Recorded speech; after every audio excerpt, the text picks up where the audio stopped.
Hey everyone, welcome back to our show. Hey everyone, welcome back to Outpost Gray, a YouTube channel designed to provide you the most up-to-date cybersecurity information to help you on your own personal journey. I'm your host, Jack Scott, and today I'm going to be interviewing a special guest. But before we get to it, just a reminder, if you haven't done so already, make sure that you hit that like and that subscribe button. And if you really like this content, go ahead and share it out with others. So, if you ever wanted to have an opportunity to sit down with a cybersecurity expert that has a very diverse background, well, that is who we're going to talk to today. Jay Davey also goes by Big Ginger Honeypot, which I'm going to dig into that and understand where that came from. He is a defensive cybersecurity professional. He's also worked in a SOC environment for a couple of years. He also has done risk management and pen testing. So I'm looking forward to kind of unpacking each of those and learning more about his background. Also, he's hailing in from the UK. So our first international guest on the show today. So stay tuned for that interview shortly. Jay, what is going on? How are you? Welcome to the show. This is so exciting. Well, thank you for having me on. I'm pretty good. I won't lie, I'm pretty good. I've kind of recovered from a weekend of being ill. I've still got a bit of problem with my voice, but I'm surviving. Oh my gosh, everybody's getting sick. You didn't have the COVID. You're good. No, it's just a general flu and me being a bit weak. Oh man, the weak sauce. What are you drinking over there? Is that Uh, beer? It looks like like you do you got your know, Stein. it's a stein of coffee. I Um, dig. Okay. yeah, it's the only thing keeping me alive at the moment is a coffee. It's what's keeping my heart beating. Without that, I'll be still in bed, sitting in a bowl of ice cream. My gosh. Well, I am drinking tea in your honor, but Where's the you're drinking biscuits? coffee. So Where's the biscuits? yeah, exactly. Man, I need the biscuits. That is a thing out there, isn't it? Tea and biscuits. Dunk your biscuit in the tea. No more than 2 dunks, otherwise you're breaking the law. Oh my gosh. So the tea is basically just like dirty water though. So you dip your biscuits in the tea and I'm guessing that's going to like sweeten the tea and make it taste a little bit better than, dirty water. No, it just makes you more British. No, makes you more British. That's what I'm doing wrong. I actually haven't been able to make it out to the UK. I need to make it out that way. Where are you kind of located out there? So I'm on the south coast in Portsmouth. It's about Mm. 60 miles away from London. It's quite some historical areas around here. So we've got the Portsmouth Dockyards. It's quite good to go visit there, visit the old warships. Um, I prefer going into London because there's quite a lot to do in London. But because of COVID, I've not really been able to go out that much. But I'm planning to go there in Christmas to go to the London Christmas markets and just get hammered on mulled wine. Oh my gosh, that is a legit thing in Germany when I lived there. Yeah, those Christmas markets it's legit. So are all their fests that they have. They have wine fest, beer fest. They have more than just Oktoberfest. It's just it's there, and all of them are surrounded by like copious amounts of alcohol. It's wild, and like 12-year-old kids drinking, and they can sustain themselves. It's impressive. I mean, any reason to celebrate, they're going to make a valid reason for it.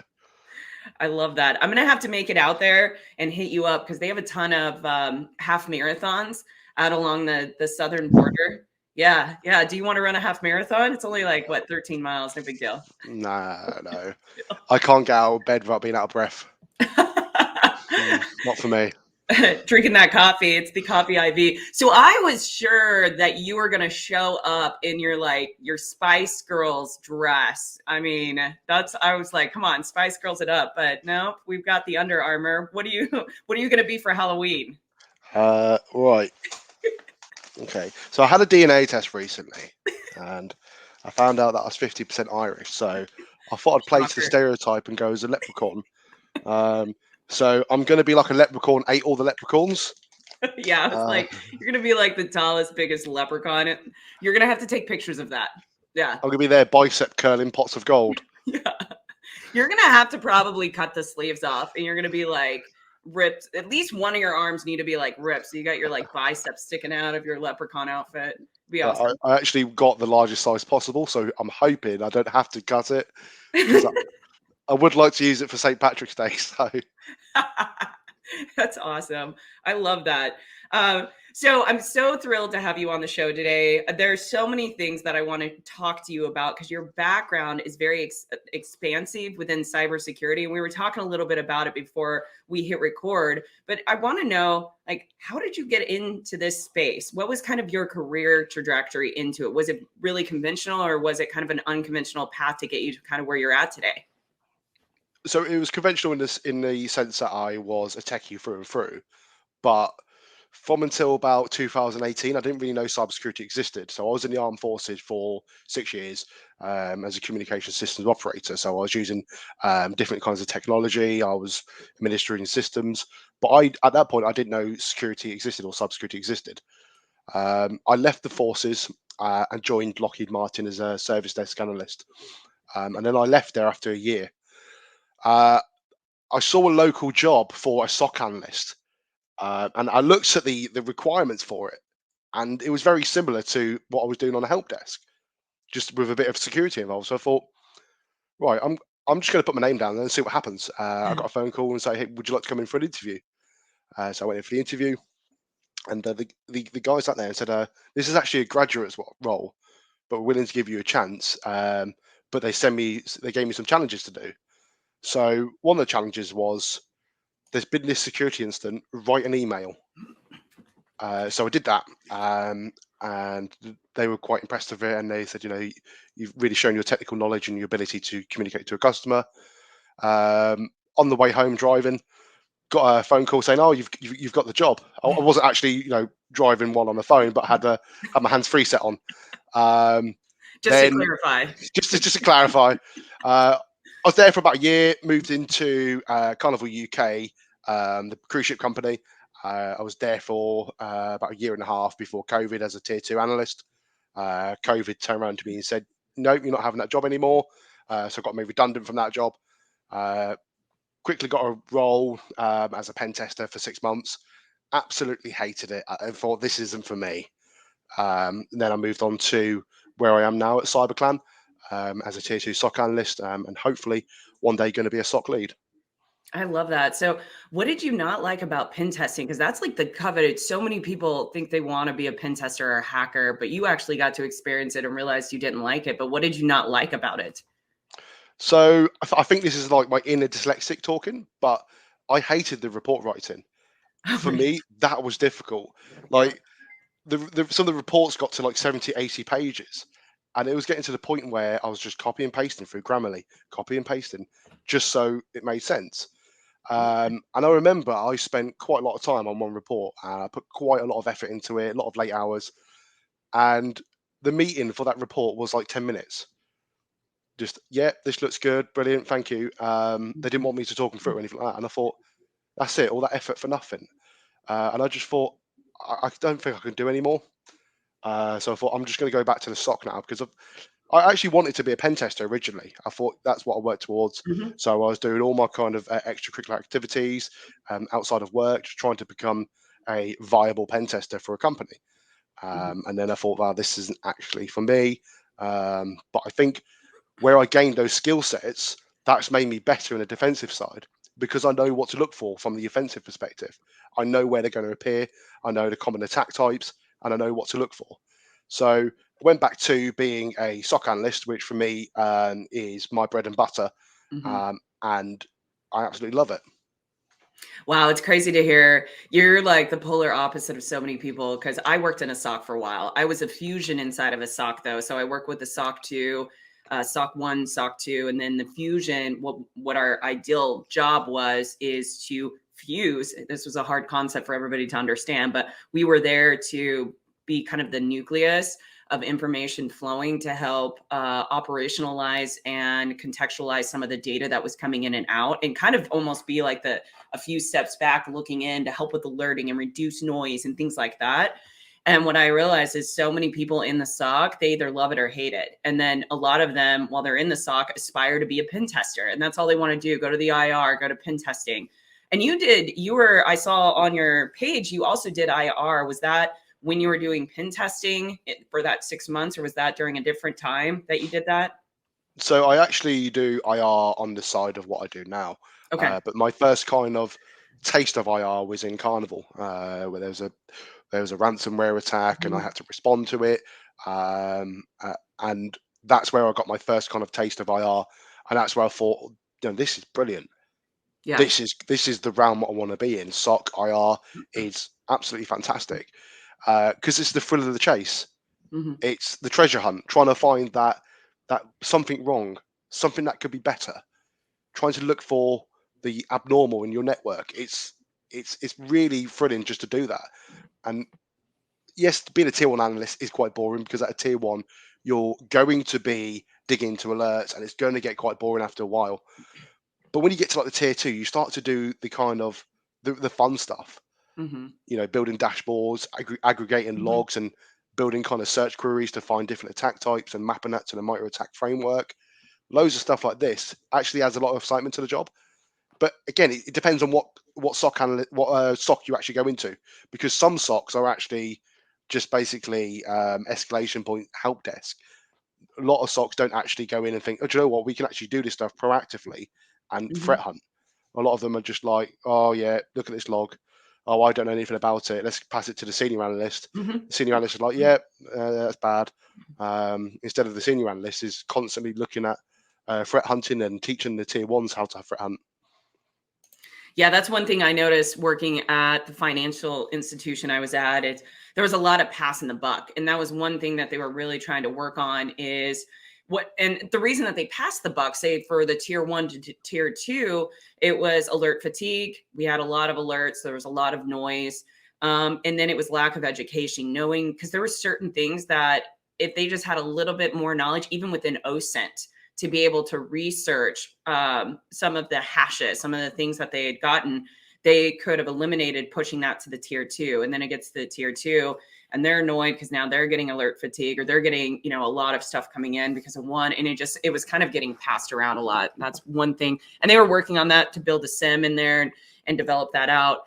But for the viewers, I want to kind of demystify these two tier one to tier two. And I'd love for you to kind of explain that to them. What is that? What is that transition? What does that mean? And why is it such a good place to enter into? In my opinion, I think going into a SOC and going in at tier one is really good because it starts you at that ground level, but you can start getting those baseline skills to slowly move up into tier two and into IR and into those other environments inside of the SOC. So there isn't actually that much difference from a tier one to a tier two. A tier two is just given a bit more responsibility, or they're being told to do something a little bit more specialized. But in terms of knowledge, they need to pretty much know the same kind of thing. But from a tier one to a tier two, to bridge that gap to get from a tier one to tier two, you need to be able to show willingness. You need to be able to show your ability to learn and articulate what you've learned and apply it to different contexts. And also, the biggest thing that I think makes a SOC analyst more promotable is their ability to manually act as an analyst. So not just relying on the tools, not just Mhm. getting the sim to do the work for you, but imagine the scenario where the sim tool is gone down and you have to manually pull the logs from the machine and you have to manually go through the logs using grep, cut, and sed just to try and find the kind of keywords you're looking for an attack type, to manually go through threat feeds, to manually look for hashes, and all this kind of stuff is what is going to make a really good analyst, because you can apply that manual ability to the tools that you're using and add more context to the alerts that you're looking at. So this alert, all of a sudden, you can turn it into a story. This story then turns into more security controls for the organization because you have a deeper understanding of that alert and what it's telling you, Mhm. instead of just going, oh, it looks bad. That's a true positive. But Mhm. actually going, does it look bad? Why is it bad? Mhm. What could be the impact and how could we mitigate it? Or if it is a false positive and you're a tier one, speak up. Mhm. Say, we've had 5 of these false positives. Shall we go and investigate it to actually make sure something isn't wrong? Because just because it's a false positive doesn't mean there's something going wrong down the line. And that's when you get good feedback life cycles. And if you're a tier one and you have the ability to feed that information back to your manager, to a senior analyst, you're going to get yourself seen and someone noticed someone who wants to help progress the SOC and help mature the SOC's capability and improve their operational effectiveness.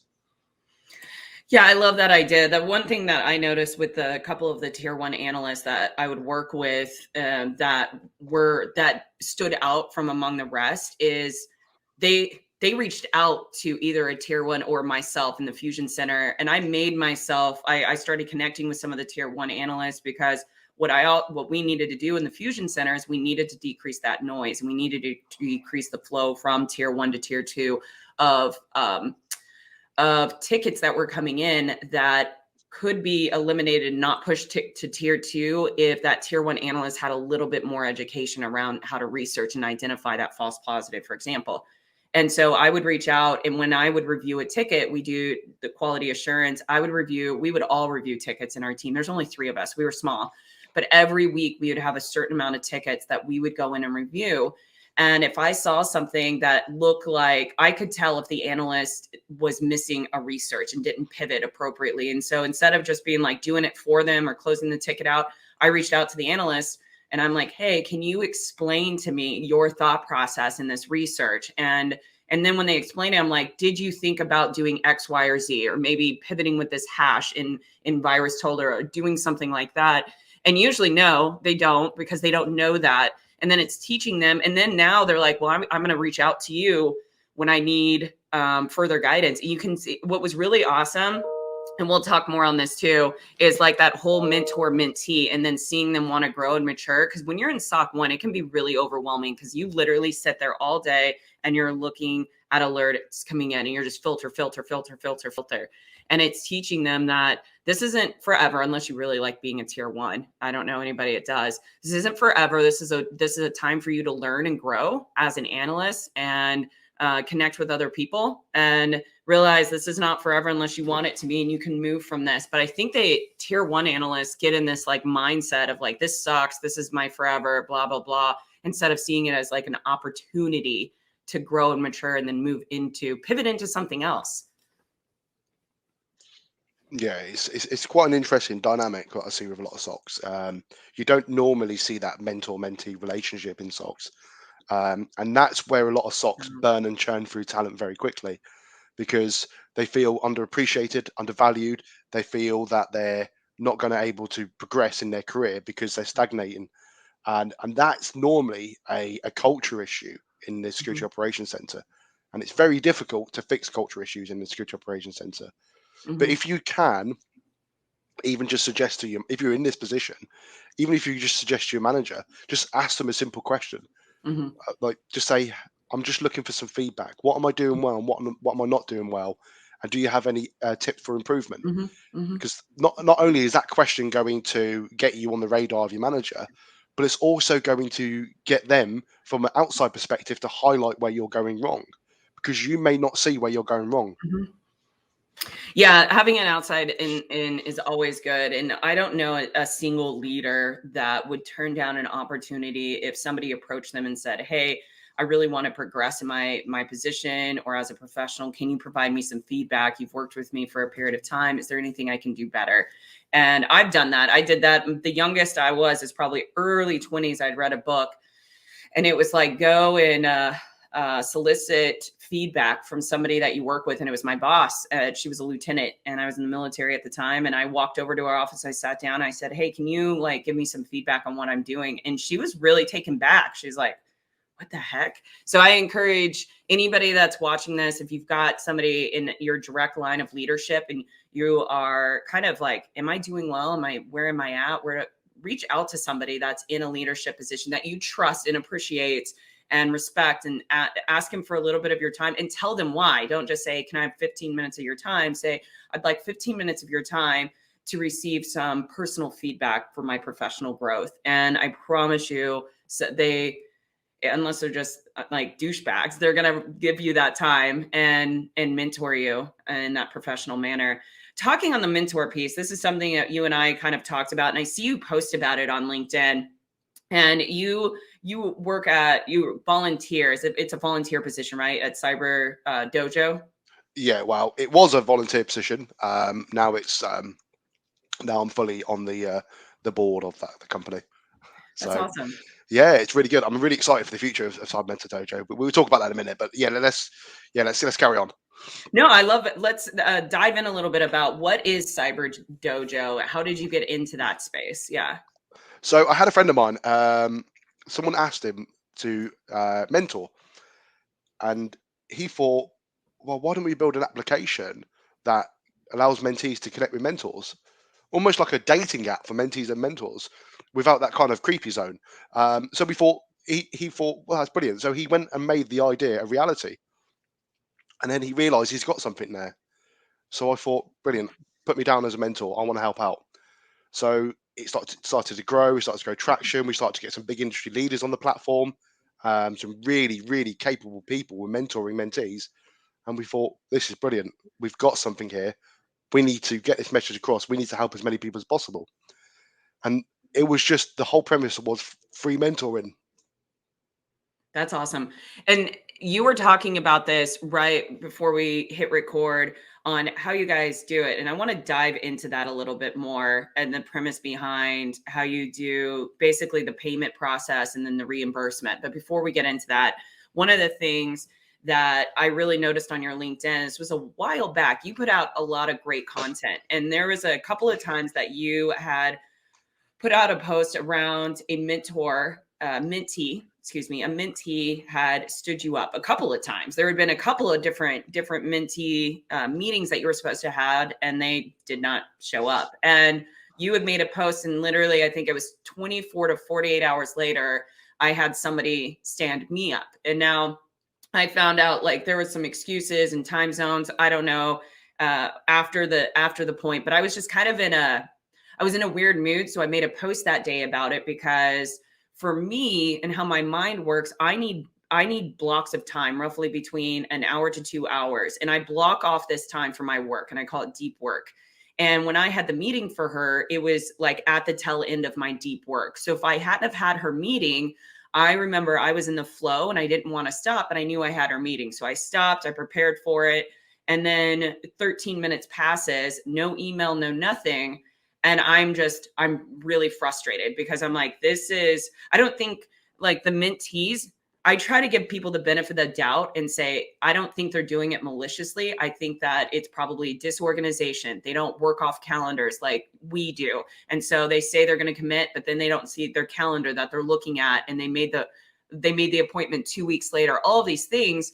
But it's like when you set an appointment with an executive and they are setting the time aside to mentor you, I don't think they realize that that's from when I was coming up, that's uncommon. I got brushed aside. I had executives say they would meet me or mentors say they would meet me. I got rescheduled one time 3 times by a lady. And the fourth time I canceled about a week in advance because it bothered me so much that I'm like, she can't even hold our meeting. And these would be booked out 2 weeks in advance because of how busy she was. And so when I set time, I usually try to stick to it. And then when somebody doesn't show, I almost don't want to give you a second try because you didn't make enough time. But I also want to be very clear that I don't have myself on a pedestal, but it's a respect thing going both ways. It's like a time respect.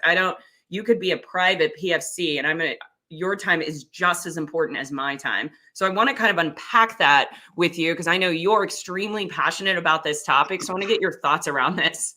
Yeah, so it's a strange one. So in September I made a pledge that for every working day of September I was going to mentor someone for 30 minutes. Wow.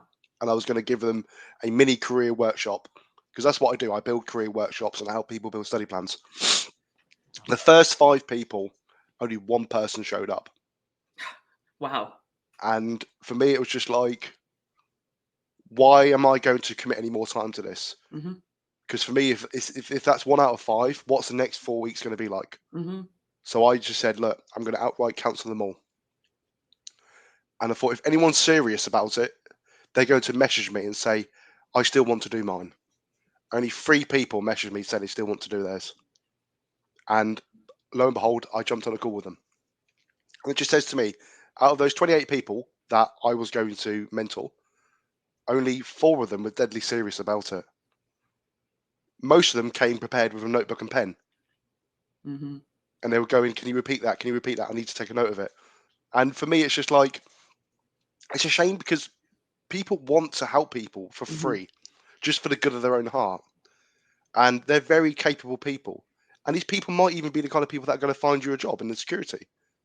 Because we all know most of the roles don't appear on job boards. Most of the roles are through word of mouth or through networking. And that one person that's going to mentor you could be your hiring manager, or could know a hiring manager that's looking for someone like you. And it's quite sad to see that we have this problem at the moment where a lot of people are chasing certificates, they're chasing the money, but they're not chasing the knowledge, they're not chasing the career. And it's quite sad to see. And it's very easy to tell those people apart. They're people that are there for the money and not for the career. Yeah, you can definitely tell them apart. And one of the things that I've had to realize for the mentor mentee is now when somebody reaches out to me and they ask me, hey, do you have a few minutes to mentor me? I am going to, so part of the book that we wrote, the cybersecurity career master plan that Gerald and John and Kim and I all wrote together, one of the sections at the end talk about the mentor mentee. And Gerald and I actually wrote that last final section together. And I think he might have been the one that did the mentor mentee section because it's like a subsection into that last final chapter. And I've taken that at my last job that I was a director at. I took that, it's like 3 pages, 2.5, 3 pages. And it talks about the mentor and the mentee relationship and that it's symbiotic, but really a lot of the work is on the mentee. And I'm going to now start, I need to do a YouTube video around this, but I'm going to start sending that out to anybody that wants to be mentored by me and have them read it prior to committing and say, hey, take a read on this. After you've read it, then make sure that you want to have me mentor you, because it goes into explaining that you need to show up, just like with the notebook you're saying in the pen. You need to show up prepared. A lot of mentees, I think they show up and they expect us to have this crystal ball. And we're like, how are you? I'm feeling that you need to be a SOC 2 analyst. And like, we're supposed to bestow upon them all of this knowledge, but really it's a two-way conversation, but you need to come prepared going, hey, I've looked into X, Y, and Z. I'm taking, I'm studying right now for my Security Plus. This is the direction I think I want to go. These are some of my characteristics. These are the things that I like to do. I enjoy writing, stuff like that. Then that helps us to be able to guide them. But I don't think they fully comprehend. I think it's an education piece of like understanding what it takes to be a mentee. It's not a free ride at all in any way. Like, you've got to put the work in. Otherwise, you're still wasting our time just showing up and being like, hey, what's up? You're my mentor. What's going on? Tell me all the things. So we talked about it, Jay, on Cyber Dojo, where you guys kind of on your platform, you had a way of holding the mentors accountable. Can you share a little bit about that and that platform and how your guys' approach on doing that? The mentor mentees accountable. Sorry, more of the mentees. Yeah. Yeah. So we had an idea. So one of the first ideas was prior payment, and if you attend your session, you get reimbursed that payment. And the other one was a strike system. So if you didn't turn up, the mentor can report you and you'll get a warning. And if you repeatedly do it, so 3 times, then you're banned from the platform. Just straight out banned, you're not allowed to come back in. So we're working on ideas such as that, because one thing that is the most important currency in the world is time. You can't get it back. Once you've invested it, once you spend it, you can't get it back. Mm-hmm. And these mentors are investing their time in mentees. Mm-hmm. They're helping them grow. And we've noticed that, and we've had a few complaints already, and we've taken it very seriously. We're like, this is a problem that we need to solve. So there is ideas going back and forth about how we hold them accountable and how we ensure that they actually turn up for their sessions, or they give proper prior notice. And I'll make sure all your information is down below. If anybody wants to connect with JJ, get some mentee stuff going on, reach out to him to talk to him about that platform. And yeah, please do. Yeah. So what I want to ask you, when you think of mentoring, what does it mean to you? What does that term mean to JJ? So it really depends on the industry in which you're mentoring in, on how it's perceived. So, and what I mean by that is, who is the subject that's receiving your mentorship? What is their goal? Where do they want to go? You've got to really tailor the experience to them. You've got to try and portray the struggles that you've had and give them the solutions to them before they even encounter them.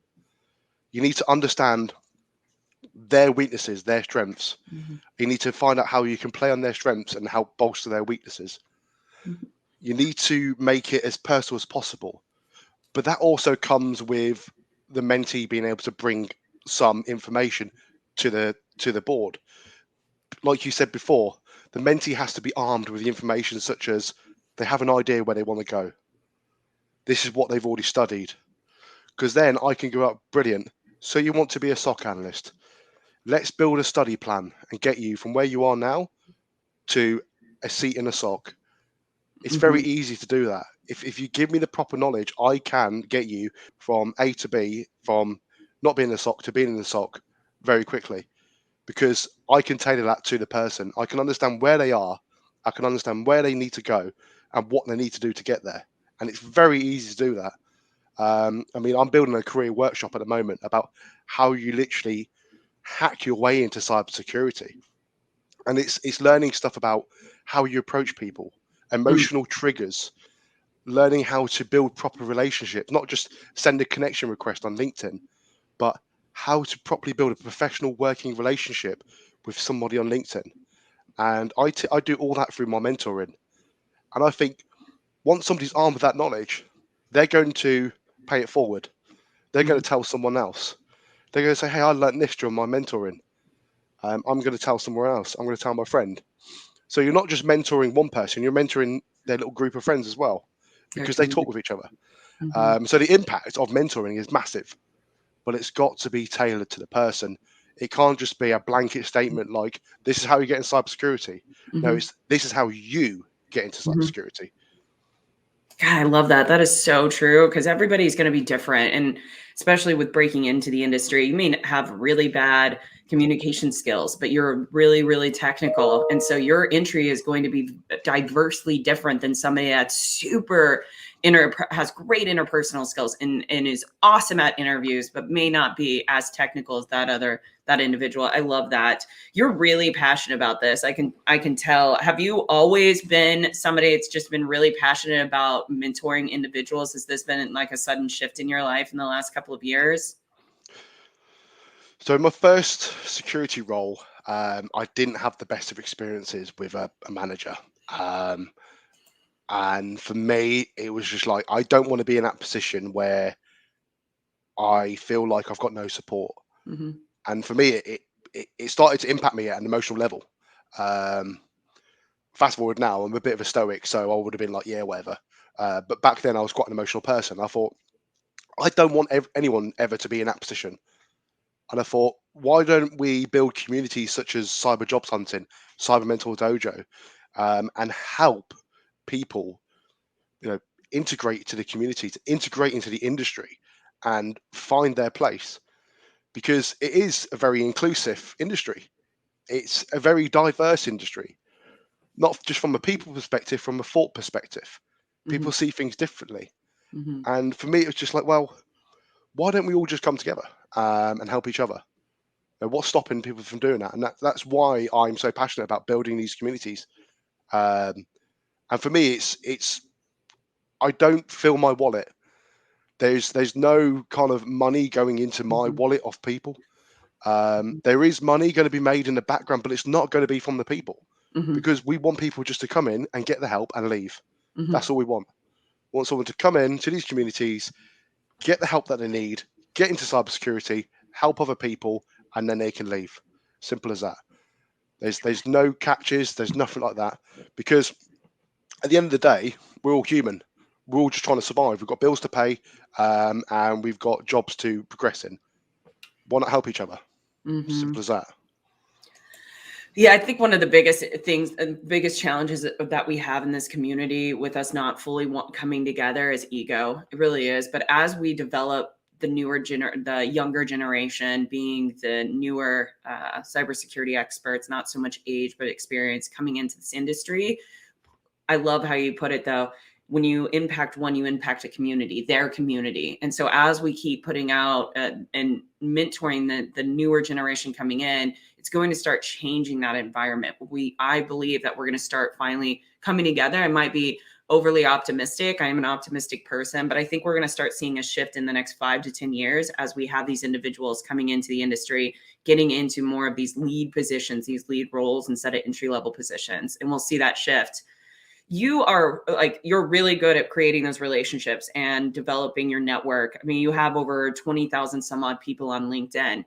Can you provide some tips and tricks on how the listeners or the viewers can increase their network and how they can start building up their network to start having those mentors and those right people in their circle? So from an emotional perspective, don't be afraid of being vulnerable. People are going to judge you. People are always going to say something negative about you. Don't be afraid of that.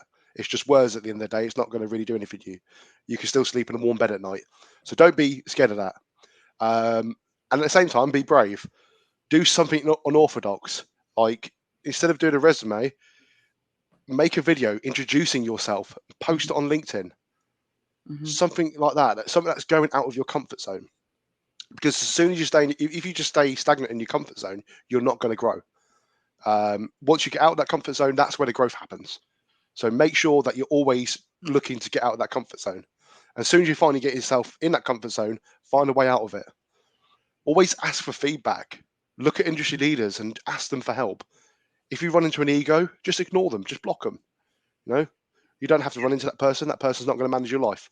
So don't worry about egos. Ego is the enemy, and that's a very good book, by the way. Be persistent in what you do. So if you're posting content, if you're doing blogs, if you're doing videos, be persistent. Make sure that you're getting your message across and you're getting your ability to articulate your knowledge across to the audience that's reading your content. It's because it's very hard breaking into the industry. You've got people applying for jobs that have 400 to 500 applicants at a time. Make yourself stand out from the crowd. And here's a very harsh truth, and you probably need to hear it at this time if you're listening. Everyone at a junior and entry level looks the same on paper. It's as simple as that. Mm-hmm. So stand out from that stack of paper. Don't let yourself go, be subjected to the applicant tracking systems. Stand out. Good LinkedIn content, good video content. Hey, if you see someone doing a podcast, be brave. Ask them if they could be on a podcast. Just say, hey, I would like to have an interview session on a podcast. You're stepping out of your comfort zone. That's the kind of stuff that you need to be doing to get yourself seen. And help people. That's the main thing that's grown my network, is just because I just want to help people. Like, I used to use LinkedIn for finding jobs. Mm-hmm. I don't anymore. I use LinkedIn to help people. The byproduct is I can find a job. But my main goal is just to help people and help people succeed. There's nothing else that I want more than to see people succeed. So go ahead and be selfless. Help people. Make sure that you're getting your message out there. And if you help someone, ask them to leave a post about you and just say thank you for helping. Because it increases your network. You get something from it.